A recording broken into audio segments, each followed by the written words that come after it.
আসসালামু আলাইকুম, সবাইকে স্বাগতম ট্রান্সপোর্ট স্টোরিতে। আংকাই চাইনিজ একটি কোম্পানি, যার লোগোটি আপনারা দেখতেই পাচ্ছেন, চাইনিজ অটোমোবাইল ম্যানুফ্যাকচারার। তো বাংলাদেশেও আংকাই কোম্পানির কিছু বাস রয়েছে, তার মধ্যে দেখতে পাচ্ছেন আংকাই A6। এই মডেলের বাসটি সব বেশ কিছু অ্যামাউন্টের রয়েছে, যদিও আরও কিছু ডিজাইনের বাস আংকাইয়ের রয়েছে বাংলাদেশে। আংকাইয়ের অথরাইজড ডিলার হচ্ছে বাংলাদেশে এনার্জি প্যাক। তো বাংলাদেশে আংকাইয়ের A6 এই মডেলটির পাশাপাশি এনার্জি প্যাক আরও একটি মডেল প্রোভাইড করছে, সেটা হচ্ছে আংকাই K06D। এটি মূলত একটি হাইডেক বাস এবং সাইজেও কিছুটা বড়।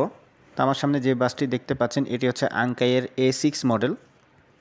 এই মডেলের কয়েক ইউনিট বাস বাংলাদেশে রয়েছে, যদিও সঠিক কতগুলো বাস রয়েছে সঠিক বলতে পারছি না।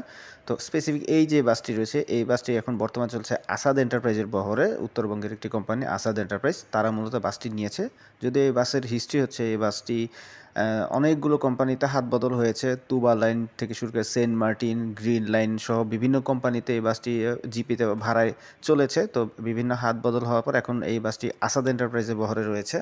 তো বাসটির স্পেসিফিকেশন বলতে গেলে বাসটি সাইজ একটু ছোট বাস, 10.5 মিটারের একটু বেশি, 10.09 মিটারের এরকমই একটু হবে। আর চাইনিজ হলো বাসটিতে কিন্তু অ্যাকচুয়ালি ইঞ্জিন রয়েছে হিনো J08E সিরিজের ইঞ্জিন, এবং এটি রেয়ার ইঞ্জিন, পিছনের দিকে ইঞ্জিনটা অবস্থিত। এছাড়াও বাসটি এয়ার সাসপেনশন বিশিষ্ট, সেই সাথে রয়েছে ABS ব্রেকিং সিস্টেম এবং রিটার্ডার। তো এই বাসটির ড্যাশবোর্ড আপনারা দেখতেই পাচ্ছেন, যথেষ্ট বয়স হয়েছে বাসটির এবং বিভিন্ন কোম্পানিতে চলেছে। তো সেই হিসেবে বাসের ভিতরে একটু পুরাতন ছাপ রয়েছে, মিটারের বক্স থেকে শুরু করে সব কিছু যথেষ্ট পুরাতন হয়ে গিয়েছে। বাংলাদেশে যতগুলো আংকাই বাস রয়েছে মোটামুটি সবগুলি সিবিও কন্ডিশনে আনা হয়েছে, অর্থাৎ চায়না থেকে ডিরেক্ট বডি সহ বাসগুলো এসেছে, সিট সহ। তো এই সিটগুলো সম্ভবত বাসগুলোতে সিবিও কন্ডিশনে ইম্পোর্ট করার সময় যা ছিল সেভাবেই রয়েছে।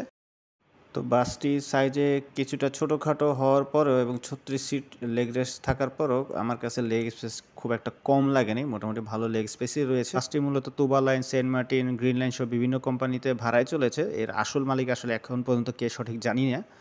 তো এবং বাসটি শুরুর থেকেই মূলত চিটাগাং কক্সবাজার রুটেই বেশি চলাচল করেছে, ঢাকা কুমিল্লা চিটাগাং N1 রুটে। তো এই প্রথমবারের মতো হয়তো বাসটি উত্তরবঙ্গে চলছে, রংপুর, দিনাজপুর বা সৈয়দপুর রুটে। মূলত ঈদের আগ থেকে আসাদ এন্টারপ্রাইজে বহরে চলছে, তবে কতদিন এই আসাদ এন্টারপ্রাইজে বহরে থাকবে সেটাও আসলে দেখার বিষয়। তো বাংলাদেশে মূলত আংকাইয়ের প্রোডাক্ট ফেইল করেছে, সেভাবে আসলে বাস মালিকদের মধ্যে সাড়া জাগাতে পারেনি। খুব কম সংখ্যক বাসই বাংলাদেশে তারা চলছে। তো এটার কারণ আসলে হতে পারে যে চায়নার বাস হওয়ার কারণে বাস মালিকরা সেইভাবে ভরসা পায় না। যদিও এতে হিনো ইঞ্জিন ব্যবহার করেছে, তারপরেও বাসটি আসলে সেভাবে বাংলাদেশে সাড়া জাগাতে পারেনি। এখানে হতে পারে চাইনিজ ব্র্যান্ড হওয়ার কারণে, অথবা এর যে ডিলার রয়েছে এনার্জি প্যাক, তারাও হয়তো সেইভাবে উদাসীন ছিল, ব্র্যান্ডিংয়ের ব্যাপারে তারাও খুব একটা মনোযোগ দেয়নি। তো সব মিলে বাসটি আসলে ফ্লপ প্রোডাক্ট বাংলাদেশে। সেভাবে বাসটি বাংলাদেশে চলেনি। যে কয় ইউনিট বাংলাদেশে চলছে এই মুহূর্তে বিভিন্ন কোম্পানির আন্ডারে ব্যানারে তারা ভাড়াই চলছে, এক এক সময় এক এক ব্যানারে দেখা যায়।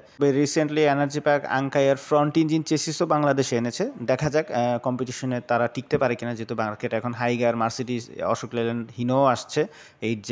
তো হিনো বাংলাদেশে আবার তাদের মার্কেট পুনরুদ্ধারের হয়তো সর্বাত্মক চেষ্টা করবে। তো কম্পিটিশন অনেক হাই। যাই হোক, ভিডিওটি ভালো লেগে থাকলে অবশ্যই আমার চ্যানেলটি সাবস্ক্রাইব করবেন, জয়েন করবেন আমাদের ফেসবুক গ্রুপ ওয়ার্ল্ড অফ ট্রান্সপোর্টে। চেষ্টা করব পরবর্তীতে নতুন ভিডিও নিয়ে আপনাদের সামনে হাজির হওয়ার জন্য। ততদিন পর্যন্ত সকলে সুস্থ থাকবেন, ভালো থাকবেন। ধন্যবাদ সবাইকে।